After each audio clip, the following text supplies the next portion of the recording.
que la dernière stratégie que j'ai, c'est ce que j'appelle, ce coup-là, ça va s'appeler le code rouge.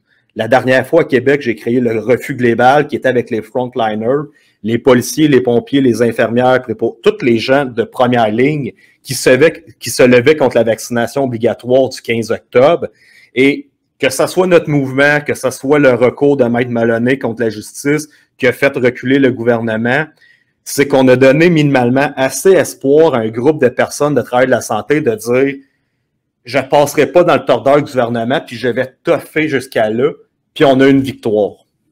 Puis les victoires, on n'en a pas beaucoup, on les compte vraiment sur nos doigts, fait qu'il faut y aller. Si tous les gens dans le mine du Québec qui génèrent des millions par jour de travail décident de ne pas travailler pendant tout le mois de décembre, la même chose pour les camionneurs forestiers, la même chose pour les débardeurs, dans une couple de jours, il y a des gens qui vont perdre des millions dans l'économie du Québec, puis là, il y a des téléphones qui vont se faire.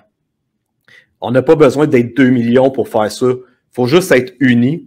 Puis il faut que les ouvriers que Bernard Caule le fassent. C'est pas du complotisme de dire qu'en Israël, ils sont rendus à la 4e dose et que là, un mois, là, Israël, ils ont désactivé, je pense, 1,3 million de codes QR.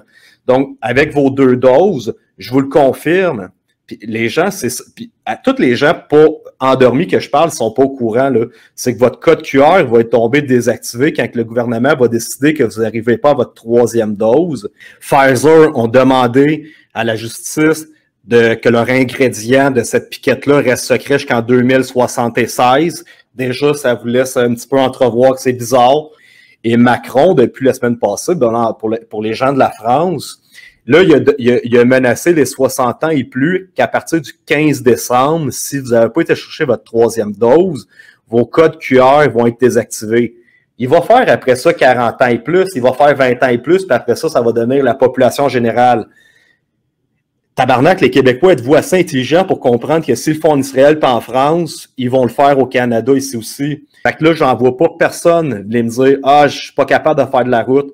Bernard va le faire, il va partir de sa forêt boréale à l'autre bout du monde pour venir serrer des mains à Montréal le 5 décembre prochain, l'événement qui va être à 13h.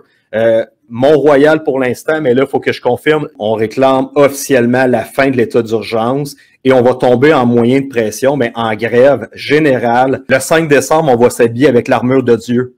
Savez-vous c'est quoi l'armure de Dieu? C'est l'épée de l'esprit, le bouclier de la foi, la cuirasse de la justice, le casque du salut, la ceinture de la vérité, puis les bottes de la paix. C'est ça qu'on va porter comme uniforme le 5 décembre 2021 à Montréal, sur le Mont-Royal. On déclenche le code rouge